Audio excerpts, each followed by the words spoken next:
नमस्ते तू महामाये श्रीपीठे सुरपूजिते शंखचक्र गदाहस्ते महालक्ष्मी नमस्ते।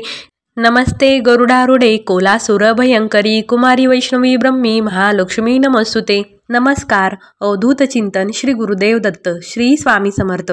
या शारदीय नवरात्रोत्सवामध्ये आपण अनेक सेवा करणार आहे। येणाऱ्या शारदीय नवरात्रोत्सवामध्ये आपण माता लक्ष्मीला, आई भगवतीला, आपल्या कुलदेवीला प्रसन्न करण्यासाठी देवीच्या अनेक सेवा करणार आहे। या सेवांमध्ये सर्वच सेवा महत्त्वाच्या आहे, परंतु माता लक्ष्मीला प्रसन्न करण्यासाठी एक महत्त्वाची सेवा म्हणजे कनकधारा स्तोत्र। माता लक्ष्मीची सेवा करण्यासाठी अनेक स्तोत्र मंत्र आहेत। माता लक्ष्मीचे अनेक नावे आहेत, परंतु यामध्ये एक महत्त्वाचे स्तोत्र आहे, ते म्हणजे कनकधारा स्तोत्र। कनकधारा स्तोत्र हे नावाप्रमाणेच सोन्यासारखे आहे। कनक म्हणजे सोने। माता लक्ष्मीचा आपल्यावर सोन्याप्रमाणे आशीर्वादाचा वर्षाव व्हावा म्हणून या स्तोत्राची सेवा केली जाते, ते कनकधारा स्तोत्र। कनकधारा स्तोत्र हे आदिगुरु शंकराचार्य यांनी रचले आहे। शंकर दिग्विजय ग्रंथातील 4थ्या सर्गात या कनकधारा स्तोत्राचा उल्लेख आहे। आद्य गुरु शंकराचार्य भिक्षा मागत असताना ते एका घरात गेले। तेथे एक म्हातारी होती। त्यांनी तिच्याकडे भिक्षा मागितली। ती घरात गेली तर भिक्षेसाठी देण्यासाठी त्यांच्याकडे काहीच नव्हते। मग तिने घरात काही सुकलेले आवळे होते, ते शंकराचार्यांना भिक्षा म्हणून दिले आणि ती शंकराचार्यांना म्हणाली, माझ्या घरात भिक्षेसाठी काहीही नाहीये। आम्ही खूप गरीब आहोत आणि आम्हाला दारिद्र्याने खूप जास्त ग्रासले आहे।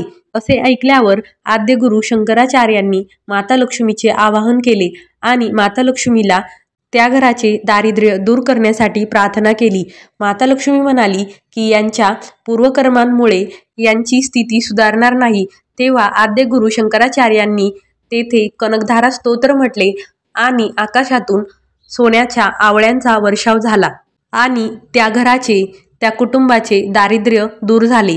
अशा प्रकारे कनकधारा स्तोत्र म्हटल्यामुळे माता लक्ष्मी प्रसन्न झाली आणि त्या घराचे दारिद्र्य दूर झाले। या नवरात्रामध्ये तुम्हाला तुमचे दारिद्र्य, गरिबी, पैशांची अडचण, आर्थिक अडचण या संकटांचे निरासन करायचे असेल आणि माता लक्ष्मीला प्रसन्न करून घ्यायचे असेल, आपल्या घरात कायमस्वरूपी माता लक्ष्मीने वास करावा आणि आपल्या घरावरील आर्थिक संकट दूर व्हावे, आपल्या घरात धन संपत्ती माता लक्ष्मी कायम राहावी, यासाठी कनकधारा स्तोत्राची सेवा करू शकता। कनकधारा स्तोत्र हे खूप प्रभावी आहे आणि या नवरात्रोत्सवामध्ये आपण जर कनकधारा स्तोत्राची सेवा केली तर माता लक्ष्मी आपल्यावर नक्कीच प्रसन्न होईल। जसा माता लक्ष्मीने आद्यगुरु शंकराचार्यांचा लहान बाळाप्रमाणे हट्ट पुरवला, त्याप्रमाणे माता लक्ष्मी आपले देखील संकट दूर करेल आणि आपली देखील इच्छा पूर्ण करेल। आता कनकधारा स्तोत्राची सेवा कशी करायची, तर कनकधारा स्तोत्राची सेवा ही आपण सकाळ किंवा संध्याकाळी आपल्याला जसा वेळ मिळेल त्याप्रमाणे करू शकतो। कनकधारा स्तोत्राची सेवा तुम्ही संकल्पयुक्त करू शकता। कनकधारा स्तोत्राची सेवा करण्यासाठी आपल्याला एका पाटावर तुपाचा दिवा लावून घ्यायचा आहे। जर तुमच्याकडे कनकधारा यंत्र असेल तर तुम्ही कनकधारा यंत्र किंवा श्रीयंत्र किंवा माता लक्ष्मीचा फोटो किंवा लक्ष्मीची मूर्ती किंवा भगवान विष्णूंचा फोटो किंवा भगवान विष्णू आणि माता लक्ष्मीचा फोटो हे सर्व त्या पाटावर ठेवायचे आहे। त्यांची आपल्याला पूजा करायची आहे। त्यांना प्रिय असलेली फुलं आपल्याला तेथे अर्पण करायची आहे। शक्यतो सफेद फूल तुम्ही अर्पण करू शकता। त्यानंतर त्यांना आपल्याला नैवेद्य अर्पण करायचा आहे। अशा प्रकारे त्यांची पूजा करून घ्यायची आहे आणि नंतर त्या फोटोसमोर, त्या कनकधारा यंत्रासमोर आपल्याला कनकधारा स्तोत्र पठण करायचे आहे। जर तुमच्याकडे कनकधारा यंत्र नसेल तरी देखील तुम्ही ही सेवा करू शकता। तुम्ही कनकधारा स्तोत्र 5 वेळेस, 11 वेळेस, 21 वेळेस पठण करू शकता। जशी तुमची इच्छा आहे त्यानुसार तुम्ही कनकधारा स्तोत्र पठण करू शकता। ही सेवा तुम्ही संपूर्ण नवरात्रामध्ये आणि नवरात्रानंतर देखील करू शकता।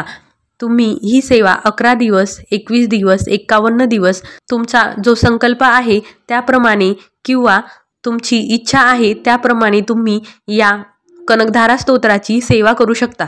नवरात्रीमध्ये देवी तत्व खूप जास्त जागरूक असते आणि आपण केलेली कोणतीही सेवा ही देवीपर्यंत लवकर पोहोचते।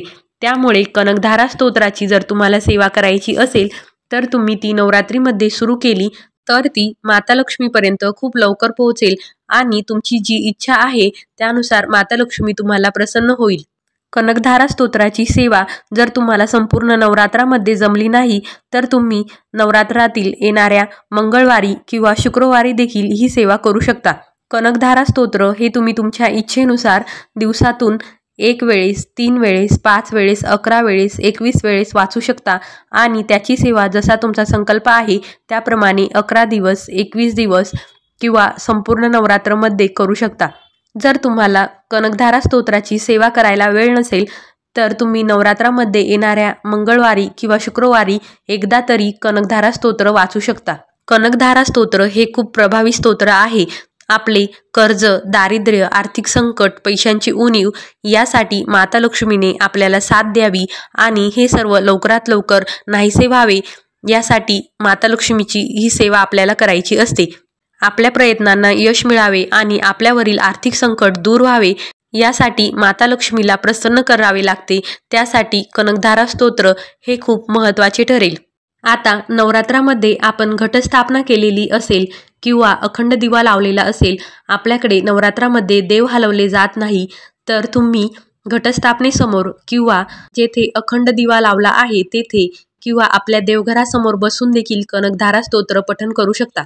घटस्थापनेमध्ये तुम्ही माता लक्ष्मीची मांडणी केलेली असेल किंवा देवघरात माता लक्ष्मी असेल किंवा माता लक्ष्मीचा एखादा फोटो असेल तेथे बसून देखील तुम्ही कनकधारा स्तोत्राचे पठण करू शकता. आपण कनकधारा स्तोत्राचे जितके जास्त पाठ करू तितक्या लवकर माता लक्ष्मी आपल्याला प्रसन्न होईल. अशा प्रकारे या नवरात्र उत्सवामध्ये तुम्हाला जसे जमेल त्याप्रमाणे तुम्ही कनकधारा स्तोत्राची सेवा करू शकता, ज्यामुळे माता लक्ष्मी तुमच्यावर प्रसन्न होईल आणि तुमच्या ज्या काही आर्थिक अडचणी आहे त्या सर्व दूर होतील. तुम्हाला जर कनकधारा स्तोत्र वाचण्यासाठी काही अडचण किंवा अडथळा आला तर तुम्ही ते यूट्यूबवर ऐकू शकता. हे कनकधारा स्तोत्र यूट्यूबवर लावून तुम्ही देवासमोर बसून त्याची सेवा करू शकता. नवरात्रामध्ये आपण आपल्या कुलदेवतेला प्रसन्न करण्यासाठी कोणकोणत्या सेवा कराव्या, कोणत्या सेवांमुळे आई भगवती आपल्याला प्रसन्न होईल, नवरात्राबद्दलची संपूर्ण माहिती आणि नवरात्राला कोणते नैवेद्य अर्पण करावे, कोणत्या माळी अर्पण कराव्या या सर्वांबद्दलची माहिती आपल्या मी गतपुरीची या चॅनलवर अपलोड केलेली आहे. ही सर्व माहिती पाहण्यासाठी तुम्ही आपल्या चॅनलवर व्हिजिट करू शकता आणि ते सर्व व्हिडिओ बघू शकता. हा व्हिडिओ तुम्हाला आवडला असेल तर व्हिडिओला लाईक करा, आपल्या मी गतपुरीची या चॅनलला सबस्क्राईब करा, व्हिडिओ शेअर करा आणि व्हिडिओ बघितल्याबद्दल धन्यवाद. अवधूत चिंतन श्री गुरुदेव दत्त. श्री स्वामी समर्थ. माता लक्ष्मी आपल्या सर्वांवर कृपा करो हीच माता लक्ष्मीच्या चरणी प्रार्थना.